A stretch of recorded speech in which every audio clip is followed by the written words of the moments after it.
वासुदेवे गौरवाणी प्रचारिणे निर्विशेष शून्यवादी पश्चात्तेषु तारिणे वंशतो वैश्य कृपा सिंधुभ्येव च पतितानां पावनेभ्यो नमो नमः। श्री कृष्ण चैतन्य प्रभु नित्यानंद श्री अद्वैत गदाधर शिवासादि गौर भक्तवृंद हरे कृष्ण कृष्ण कृष्ण हरे हरे हरे राम राम राम हरे हरे। कि हम ये चर्चा कर रहे थे सार्वभौम भट्टाचार्य की मुक्ति। तो इसमें पिछले क्लास में हमने ये चर्चा की चैतन्य महाप्रभु को सार्वभौम भट्टाचार्य किस प्रकार षडभुज रूप का दर्शन कराते हैं चैतन्य महाप्रभु, और उसको सार्वभौम भट्टाचार्य प्रणाम करते चैतन्य महाप्रभु को। और जब उनको ये समझ में आ जाते हैं कि सार्वभौम भट्टाचार्य को कि चैतन्य महाप्रभु ही भगवान है, राम है, कृष्ण है, भगवान विष्णु है, तो उन्होंने स्तुति करने लगे। तो हम 206 नंबर श्लोक से पढ़ेंगे। शत श्लोक कोइला एक दंडना जाइते बृहस्पति तैछ श्लोक ना करे परिते। तो 100 श्लोक उन्होंने रच दिए। कौन? सार्वभौम भट्टाचार्य। कब? मतलब अल्प मिनट में। इतने पावरफुल थे, इतने बड़े पंडित थे। और किसके ऊपर? चैतन्य महाप्रभु की स्तुति। तो इस बता रहे कि बृहस्पति तो ऐसे श्लोक ना पढ़े करे थे। बृहस्पति जैसे व्यक्ति जो स्वर्गलोक के जो पुरोहित, वो भी इतना ये जल्दी ये नहीं कर पाते। तो उसके आगे बोल रहे हैं सुनी सुखे प्रभुदारे कोइलो आलिंगन भट्टाचार्य प्रेम अवश्य होइलो अचेतन। और जब स्तुति करने लगे चैतन्य महाप्रभु को सार्वभौम भट्टाचार्य, उसमें ये सुनने के बाद चैतन्य महाप्रभु का आलिंगन करते हैं। और आलिंगन करने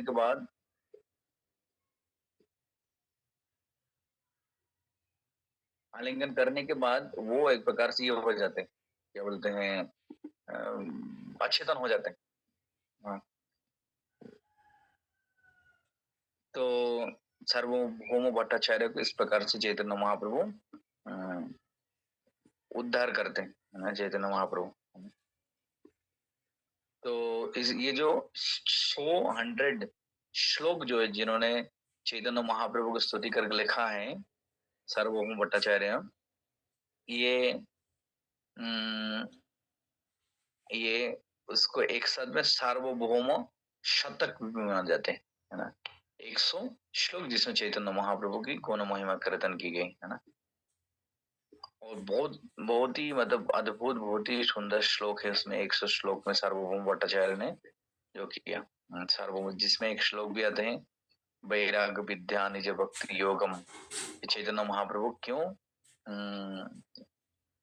कलयुग में प्रकट हुए चैतन्य महाप्रभु। तो ये 100 श्लोक का आपको ऑनलाइन में मिलेगा, आप लोग पढ़ सकते हो।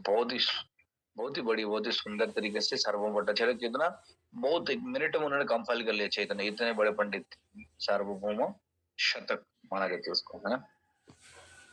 तो आगे चैतन्य महाप्रभु जैसे आलिंगन करते तो बता रहे अश्रु स्तंभ पुलक श्वेत कंपत हर हरी नाचे गाय कांधे पड़े प्रभु पद दे।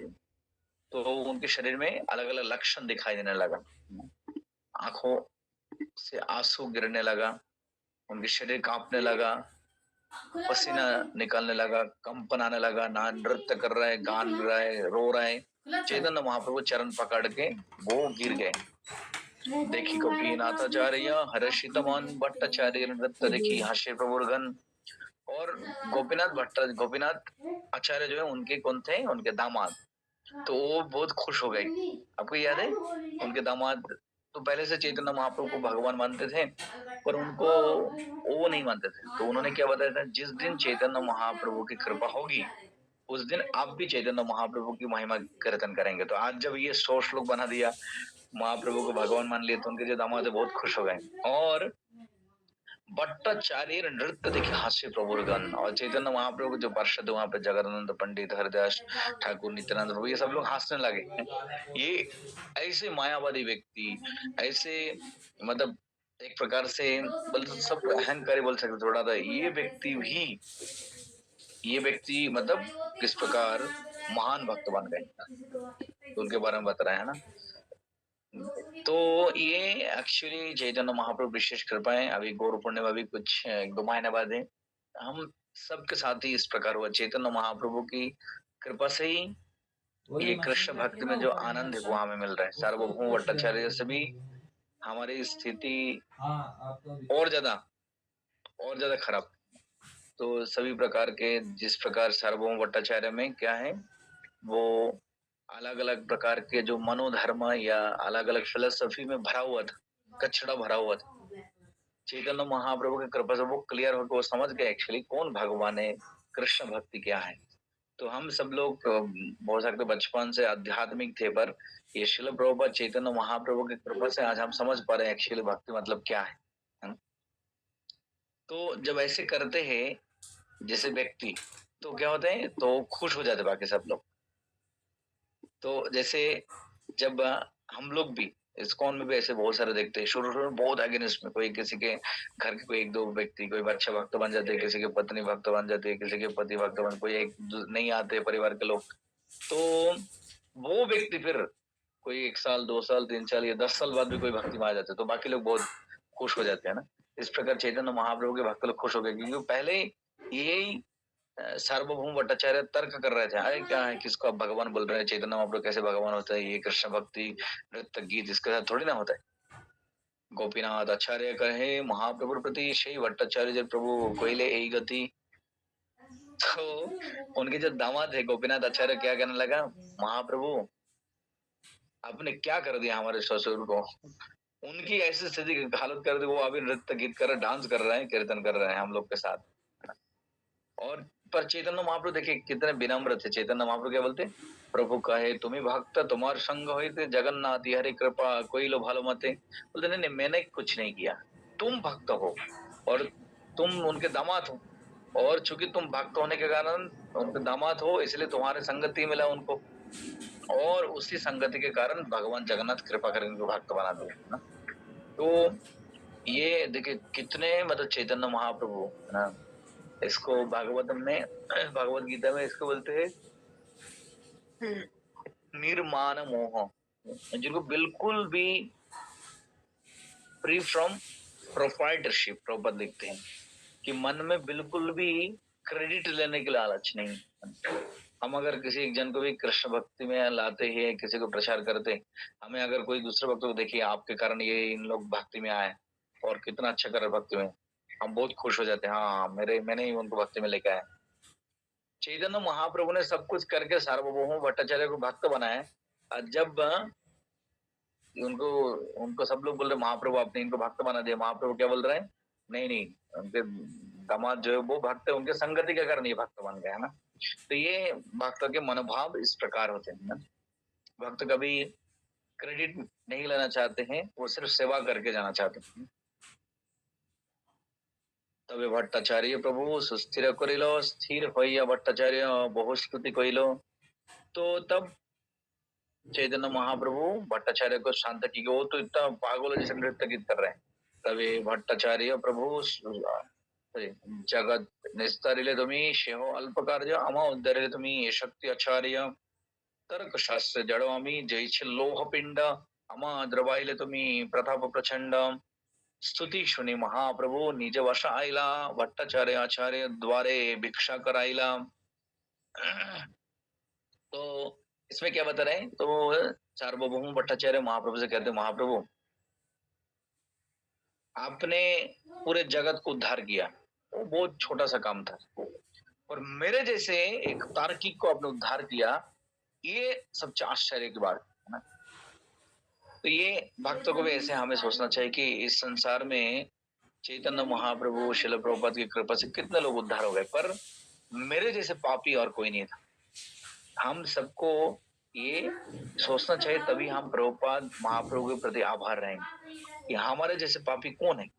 और ये ऐसे नहीं कि सिर्फ बोलने के लिए, हम हमारे अंदर कितने काम बसना है, लालच है ना, हम ठीक से चैंटिंग करते हैं ना, भक्ति करते हैं ना, श्रवण में इच्छा है, भौतिक चीजों में अधिक रुचि या आसक्ति है, तो मन में अहंकार है, तो हमारे जैसे व्यक्ति को भक्ति मार्ग में लेकर आए, इससे बड़े आश्चर्य क्या हो सकता है? पूर्व दिनों में लोगों को उद्धार किया, उससे भी बड़ी आश्चर्य मेरे जैसे व्यक्ति भक्ति में आ गए, है ना? ये सभी भक्तों को पर्सनली सोचना चाहिए। जैसे जैसे कृष्णदास कविराज गोस्वामी, चैतन्य महाप्रभु, जो चैतन्य चरितामृत हम जो पढ़ रहे हैं, वो जिन्होंने रचना की, वो लिखते कि मैं तो जगह माधाई से भी पतित। तो इस प्रकार ये बता रहे हैं कि वो लिख आगे बोलते, तर्क शास्त्रे जड़ आमी जय छिलो पिंड अमा द्रवायरे तुम्हें प्रताप प्रचंड। बोले मैं तो एक इतने तार्किक हूँ, हर एक चीज में तर्क करता हूँ। ऐसे कुछ लोग मिलेगा हमें, है ना? हम हमारे संसद हर एक चीज में तर्क करेंगे। आप कुछ बोलेंगे ना, उसी से हर एक चीज में तर्क करना ही पड़ता है उनको। उनको आप अच्छा चीज भी बोलेंगे ना, तर्क करेंगे उनको। तो आपको जैसे होता है ना, कुछ लोग जैसे आप बोलेंगे, आज सब लोग बोल रहे हैं, 90% लोग बोला हाँ बहुत अच्छा प्रसाद बना, बहुत अच्छा सब कुछ बना। कोई भी उसको पूछेंगे ना, बोले हाँ बहुत अच्छा प्रसाद बना, लेकिन इस प्रकार से। तो ऐसे कुछ लोग तर्क में, वो तो सार्वभौम कहते हैं मेरे जैसे तार्किक को आपने भक्त बना दिया, और मैं तो एक लोह पिंड जैसे था, एक लोहा जैसे था, लोहा का पिंड जैसे, और आपने मुझे बिगल के भक्त बना दिया उस लोहा को। तो इससे और क्या हो सकता था? स्तुति शुने महाप्रभु निज वशाइला भट्टाचार्य आचार्य द्वारे भिक्षा कराइला। आर दिन प्रभु गेला जगन्नाथ दर्शने, दर्शन करिला प्रभु जगन्नाथ शयोत्थने। तो अगले दिन चैतन्य महाप्रभु दर्शन करने के लिए गए, और भगवान के जब जो शयन से उठते हैं ना, वो एक जगन्नाथपुरी में ये होते हैं, तो रीति उस समय महाप्रभु जाते हैं। पुजारी आनिया माला प्रसादन दिला, प्रसादन माला पाइया प्रभु हर्ष होइला। और पुजारी महाप्रभु के लिए माला लेकर आए उस दिन सुबह, और महाप्रभु इसको आपने क्या किया, उस माला को अपने क्या किया, उत्तरी में चादर में बांध के रखा, और भट्टाचार्य घरे आला त्वरा युक्त हो गया। सार्वभौम भट्टाचार्य जो है उनके घर पे लेकर आए, उनके घर पे त्वरा युक्त मतलब बहुत जल्दी चैतन्य महाप्रभु उस माला उनके लिए लेके आए। अरुणोदय काले भइले प्रभु आगमन সেই काले भट्टाचार्य बोले जाकर। और महाप्रभु सार्वभौम भट्टाचार्य के लिए सुबह सुबह वो लेके आए, मतलब सूर्योदय से पहले महाप्रभु जगन्नाथ मंदिर पहुंच गए, माला लेके आए।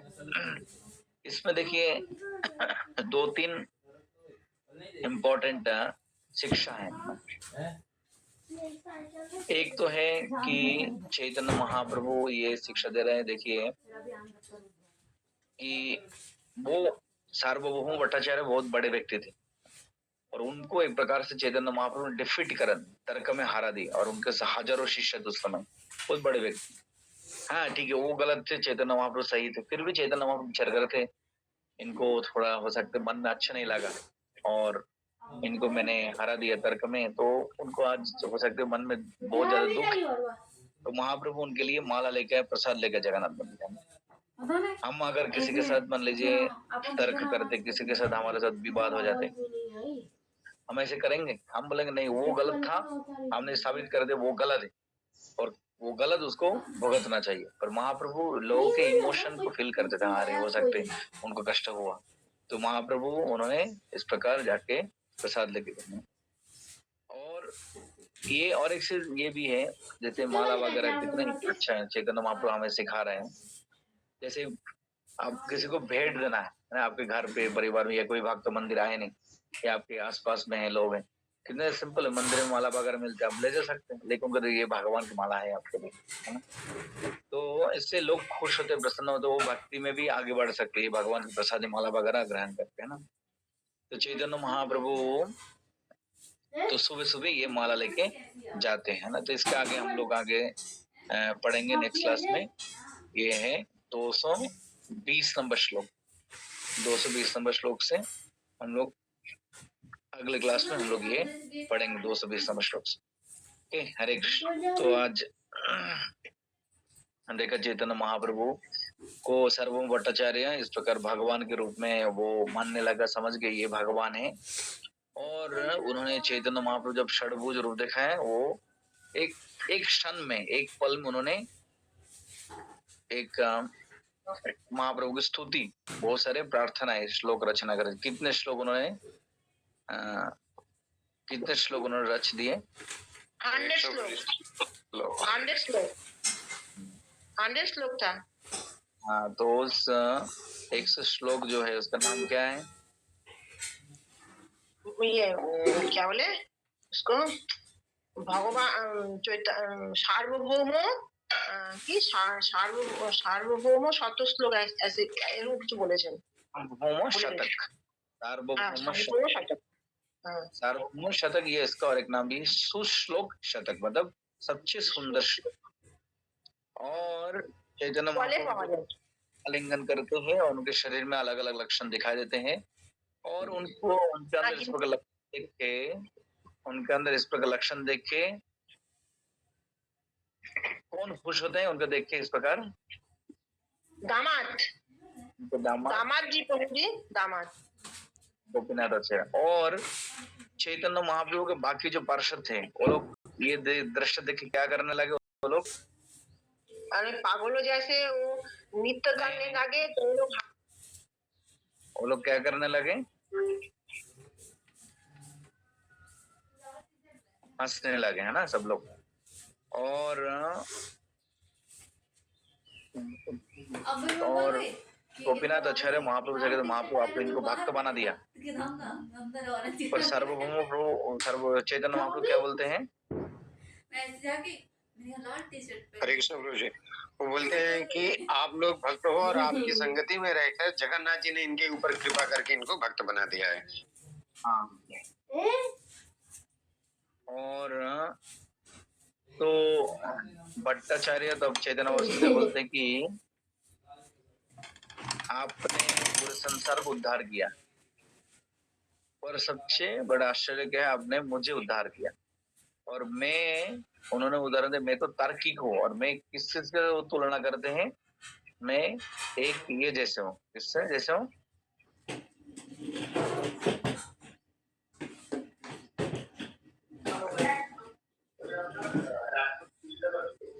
वो तुलना करते हैं मैं कैसे था और आपने कैसे कर दिया।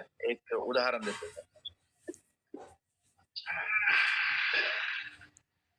मैं लोहा जैसे था, आपने बिगल के भक्त बना दिया। ओके, हरे कृष्णा। तो हम लोग नेक्स्ट क्लास में आगे से पढ़ेंगे।